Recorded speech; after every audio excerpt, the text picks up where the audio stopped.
KPSC ಪರೀಕ್ಷೆ ಸಾಕಷ್ಟು ಬಾರಿ ಗಮನಿಸಿರ್ತೀವಿ, ಸಾಕಷ್ಟು ಎಡವಟ್ಟುಗಳು ಕೂಡ ಆಗಿದೆ. ಕರವೇ ಕಾರ್ಯಕರ್ತರು ಆ ಎಡವಟ್ಟುಗಳ ವಿರುದ್ಧ ಸಿಟ್ಟನ್ನು ವ್ಯಕ್ತಪಡಿಸಿದ್ದಾರೆ. ಕೆಪಿಎಸ್ಸಿ ಪರೀಕ್ಷೆಗಳಲ್ಲಿ ಎಡವಟ್ಟು, ಕರವೇ ಕಾರ್ಯಕರ್ತರ ಸಿಟ್ಟು. ಬೆಂಗಳೂರಿನ ಕೆಪಿಎಸ್ಸಿ ಕಚೇರಿ ಮುಂದೆ ಕಾರ್ಯಕರ್ತರ ಹೈ ಡ್ರಾಮಾ. ಕೆಪಿಎಸ್ಸಿ ಕಚೇರಿಗೆ ಮುತ್ತಿಗೆ ಹಾಕೋದಕ್ಕೆ ಪ್ರತಿಭಟನಾಕಾರರು ಯತ್ನಿಸಿದ್ರು. ರಾಜ್ಯ ಸರ್ಕಾರದ ವಿರುದ್ಧ ಕನ್ನಡ ಅಭ್ಯರ್ಥಿಗಳು ಕಿಡಿಕಾರಿದ್ರು. ತರ್ಜುಮೆ ವಿಭಾಗದಲ್ಲಿ ಎಡವಟ್ಟು ಮಾಡಿದೆ ಅಂತ ಹೇಳಿ ಆಕ್ರೋಶ ವ್ಯಕ್ತಪಡಿಸಿದ್ರು. ಕನ್ನಡಿಗರಿಗೆ ನ್ಯಾಯ ಒದಗಿಸಿ ಅಂತ ಕರವೇ ಕಾರ್ಯಕರ್ತರು ಪ್ರೊಟೆಸ್ಟ್ ಅನ್ನ ನಡೆಸ್ತಾ ಇದ್ದಾರೆ. ತರ್ಜುಮೆ ವಿಭಾಗದಲ್ಲಿ, ಟ್ರಾನ್ಸ್ಲೇಷನ್ ವಿಭಾಗದಲ್ಲಿ ಎಡವಟ್ಟು ಮಾಡಿದ ಕೆಪಿಎಸ್ಸಿ ಎರಡೆರಡು ಬಾರಿ ಪರೀಕ್ಷೆ ನಡೆಸಿದ್ರು. ಅದರಲ್ಲೂ ಕೂಡ ಎಡವಟ್ಟು. ಒಂದು ಕೆಪಿಎಸ್ಸಿಗೆ ಎಷ್ಟು ಹೇಳಿದ್ರು ಅಷ್ಟೇ, ಒಂದು ಎಕ್ಸಾಮ್ ಅನ್ನ ನೆಟ್ಟಿಗೆ ಮಾಡೋದಕ್ಕೆ ಬರಲ್ಲ, ಒಂದು ಕ್ವೆಶ್ಚನ್ ಪೇಪರ್ ಸರಿಯಾಗಿ ಮಾಡ್ಲಿಕ್ಕೆ ಬರಲ್ಲ. ಅದರ ವಿರುದ್ಧ ಈಗ ಕರವೇ ಕಾರ್ಯಕರ್ತರು ಸಿಟ್ಟನ್ನ ವ್ಯಕ್ತಪಡಿಸ್ತಾ ಇದ್ದಾರೆ. ಕನ್ನಡದ ಮಕ್ಕಳಿಗೆ ಅಂದ್ರೆ ಕನ್ನಡದ ಅಭ್ಯರ್ಥಿಗಳಿಗೆ, ಕನ್ನಡಿಗರಿಗೆ ನ್ಯಾಯ ಒದಗಿಸಿ ಅಂತ ಕರವೇ ಕಾರ್ಯಕರ್ತರು ಪ್ರತಿಭಟನೆ. 2025 ಮಹಾಶಿವರಾತ್ರಿಗೆ ಸ್ವಾಗತ. ಈ ರಾತ್ರಿಯನ್ನ ಧ್ಯಾನದಲ್ಲಿ ತನ್ಮಯರಾಗುವ ಅನುಭವವಾಗಿಸಲಿದ್ದೀವಿ.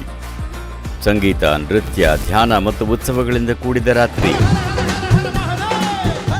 ಇದು ನನ್ನ ಹಾರೈಕೆ ಮತ್ತು ಆಶೀರ್ವಾದ. ಇದು ಕೇವಲ ಜಾಗರಣೆಯ ರಾತ್ರಿಯಾಗದೆ ನಿಜ ಜಾಗೃತಿಯ ರಾತ್ರಿಯಾಗಬೇಕು. ಎಲ್ಲಕ್ಕಿಂತ ಹೆಚ್ಚಾಗಿ ಈ ಮಹಾಶಿವರಾತ್ರಿಯಂದು ಶಿವನ ಸಂಘದಲ್ಲಿದೆ. ದೊಡ್ಡ ಹೈ ಡ್ರಾಮಾ ನಡೀತಾ ಇದೆ, ದೃಶ್ಯಗಳಲ್ಲಿ ಗಮನಿಸ್ತಾ ಇದ್ದೀವಿ. ಪೊಲೀಸರು ಹಾಗೆ ಕರವೇ ಕಾರ್ಯಕರ್ತರ ನಡುವೆ ಮಾತಿನ ಚಕಮಕಿ ಕೂಡ ನಡೀತಾ ಇದೆ.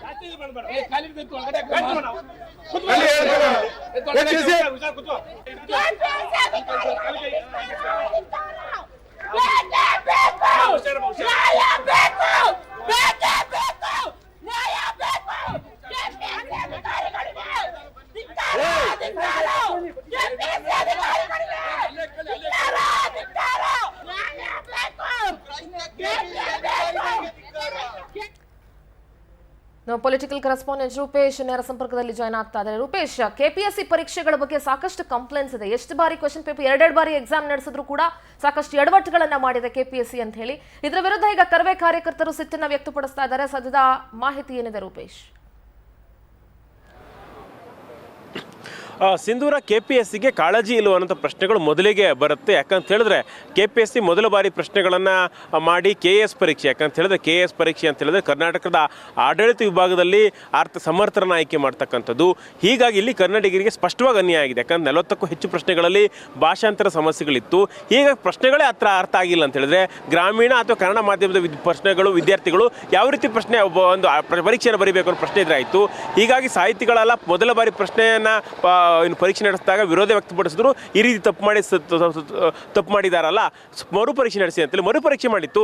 ಮರುಪರೀಕ್ಷೆ ಮೊದಲೇ ಬಾರಿ ತಪ್ಪಾಯಿತು, ಓಕೆ, ಮರುಪರೀಕ್ಷೆ ಆದರೂ ಕೂಡ ಸರಿಯಾಗಿ ಮಾಡಬೇಕಿತ್ತು. ಆವಾಗಲೂ ಕೂಡ ಮಾಡಿಲ್ಲ. ಆವಾಗಲೂ ಕೂಡ ಅತಿ ಹೆಚ್ಚು ಪ್ರಶ್ನೆಗಳಲ್ಲಿ ತಪ್ಪಿತ್ತು. ಒಂದು ಉದಾಹರಣೆ ಕೊಡಬೇಕಾದ್ರೆ ಅಮೆರಿಕದ ರಾಷ್ಟ್ರಪತಿಗಳ ಬಗ್ಗೆ ಒಂದು ಪ್ರಶ್ನೆಗಳು, ಅಮೆರಿಕ ರಾಷ್ಟ್ರಪತಿಗಳೇ ಇರಲ್ಲ, ರಾಷ್ಟ್ರಾಧ್ಯಕ್ಷ ಇರ್ತಾರೆ. ಈ ರೀತಿಯಾಗಿ ಕನ್ಫ್ಯೂಸ್ ಮಾಡುವಂಥ ಪ್ರಶ್ನೆಗಳನ್ನು ಕೇಳಾಗಿದ್ದು. ಹೀಗಾಗಿ ಪ್ರೆಸಿಡೆಂಟ್ ಅಂತ ಬಂತು ಅಂದ ಕೂಡ ಕನ್ನಡದಲ್ಲಿ ಅದನ್ನ ರಾಷ್ಟ್ರಪತಿ ಅಂತೇಳಿ ಮಾಡೋದಲ್ಲ. ಇದನ್ನು ಬೇಸಿಕ್ ಆಗಿರ್ತಕ್ಕಂಥ ಒಂದು ಅರ್ಥ ಮಾಡ್ಕೋಬೇಕು. ಹೀಗಾಗಿ ಇದಕ್ಕೆ ಸಂಬಂಧಪಟ್ಟಂತೆ ಕನ್ನಡಿಗರ ಅನ್ಯಾಯ ಆಗಿದೆ. ಇದೇ ರೀತಿ ಪ್ರಶ್ನೆ ನಡೆಸ್ತಾ ಹೋದರೆ ಬೇರೆ ಬೇರೆ ಭಾಗದವರಿಗೆ ಅನುಕೂಲ ಆಗುತ್ತೆ, ಕನ್ನಡಿಗರ ಅನುಕೂಲ ಆಗೋದಿಲ್ಲ. ಇನ್ನು ಮುಂದೊಂದು ಹೋದರೆ ಕರ್ನಾಟಕದಲ್ಲಿ ಕನ್ನಡದ ಅಧಿಕಾರಿಗಳು ಇರೋದಿಲ್ಲ ಅಂತೇಳಿ ಪ್ರಶ್ನೆಯನ್ನು ಎತ್ತಿ ಕರವೇ ಪ್ರತಿಭಟನೆಯನ್ನು ಮಾಡಿದೆ.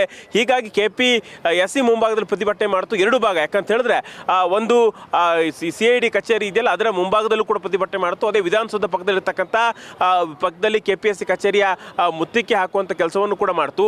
ಆ ಸಂದರ್ಭದಲ್ಲಿ ಪೊಲೀಸ್ನವರು ಅವ್ರನ್ನ ವಶಕ್ಕೆ ಪಡ್ಕೊಂಡು ಒಂದು ಬಂಧಿಸುವಂಥ ಕೆಲಸವನ್ನು ಮಾಡಿದ್ರು. ಅದಾದ ನಂತರವಾಗಿ ಆಕ್ರೋಶ ಹೊರಹಾಕ್ತಾ ಇದೆ. ನಂತರ 3 ಬೇಡಿಕೆನಿಟ್ಟು ಇಲ್ಲಿ ಕರವೇ ಹೋರಾಟವನ್ನು ಮಾಡ್ತಾ ಇದೆ. ಅದೇ ರೀತಿಯಾಗಿ 3 ಬೇಡಿಕೆಯಂತೆ ಒಂದೇದಾಗಿ ಮರುಪರೀಕ್ಷೆ ನಡೆಸಲೇಬೇಕು. ಯಾಕಂತ ಹೇಳಿದ್ರೆ ಮೊದಲು ತಪ್ಪಾದಾಗ ಮರುಪರೀಕ್ಷೆ ನಡೆಸಿದ್ರು.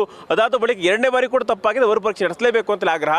ಅದಾದ ನಂತರ ಭಾಷಾಂತರ ಅಧಿಕಾರಿಗಳಿದ್ದಾರಲ್ಲ, ಅವ್ರನ್ನ ವಜಾ ಮಾಡಬೇಕು ಅನ್ನೋಂಥ ಬೇಡಿಕೆಗಳನ್ನು ಕೂಡ ಇಟ್ಟಿದ್ದಾರೆ.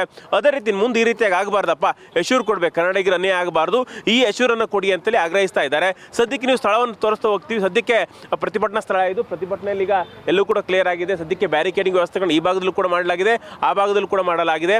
ಅದೇ ರೀತಿಯಾಗಿ ಇಲ್ಲಿ ಮೊದಲು ವಾಹನ ಸಂಚಾರಕ್ಕೆ ಅವಕಾಶ ಮಾಡಿಕೊಡ್ತಾ ಇದ್ರು, ಈಗ ವಾಹನ ಸಂಚಾರಕ್ಕೆ ಅವಕಾಶಗಳಿಲ್ಲ. ಯಾಕಂತ ಹೇಳಿದ್ರೆ ಪ್ರತಿಭಟನೆ ಆದ್ರ ಬಳಿಕವೂ ಕೂಡ ಗುಂಪಾಗಿ ಅಥವಾ ಇಂಡಿವಿಜುವಲ್ ಆಗಿ ಬಂದು ಪ್ರತಿಭಟನೆ ಮಾಡುವಂಥ ಪ್ರಯತ್ನವನ್ನ ಇಲ್ಲಿ ಕರವೇ ಕಾರ್ಯಕರ್ತರು ಮಾಡ್ತಾ ಇದ್ರು. ಹೀಗಾಗಿ ರಸ್ತೆಯನ್ನು ಎರಡೂ ಕಡೆಯಿಂದ ಕೂಡ ಬಂದ್ ಮಾಡಲಾಗಿದೆ. ಆ ಕಾವು ಕಡಿಮೆ ಆದ ಮೇಲೆ ರಸ್ತೆಯಲ್ಲಿ ಏನು ವಾಹನ ಸಂಚಾರಕ್ಕೆ ಅವಕಾಶ ಮಾಡಿಕೊಡ್ಬೋದು ಅಂತೇಳಿ ಕಾಣ್ತಾ ಇದೆ. ನೀವೀಗ ದೃಶ್ಯ ನೋಡ್ತಾ ಇರತಕ್ಕಂಥದ್ದು KPSC ಕಚೇರಿ ಮುಂಭಾಗದ ರಸ್ತೆ. ಆ ರಸ್ತೆಯಲ್ಲಿ ಈಗ ಸಂಪೂರ್ಣವಾಗಿ ಬಂದ್ ಮಾಡಲಾಗಿದೆ.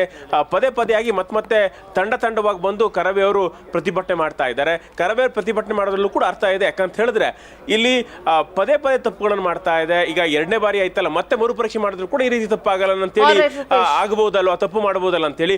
ಹೀಗಾಗಿ ಮೊದಲು ಕನ್ನಡದಲ್ಲೇ ಪ್ರಶ್ನೆ ಪತ್ರಿಕೆ ತಯಾರು ಮಾಡಿ ಅಂತೇಳಿ ಆಗ್ರಹಿಸ್ತಾ ಇದ್ದಾರೆ. ಸಿಂಧು, ಥ್ಯಾಂಕ್ ಯು ರೂಪೇಶ್ ನಿಮ್ಮೆಲ್ಲ ಮಾಹಿತಿಗಾಗಿ. ಒಟ್ಟಾರೆಯಾಗಿ KPSCಗೆ ಒಂದು ಪ್ರಶ್ನೆ ಪತ್ರಿಕೆಯನ್ನ ಸಿದ್ಧಪಡಿಸುವಂತಹ ಯೋಗ್ಯತೆ ಇಲ್ವಾ, ಅಂತ ಅಧಿಕಾರಿಗಳಿಲ್ವಾ ಅಥವಾ ಅಂತ ಸಿಬ್ಬಂದಿ ಇಲ್ವಾ ಅಲ್ಲಿ ಅನ್ನುವಂಥ ಪ್ರಶ್ನೆ ಮಾಡುತ್ತೆ. ಕನ್ನಡಿಗರಿಗೆ ಅನ್ಯಾಯ ಆದಾಗ ನಿಜಕ್ಕೂ ಕೂಡ ಸಿಡಿದು ಹೇಳಲೇಬೇಕಾಗುತ್ತೆ.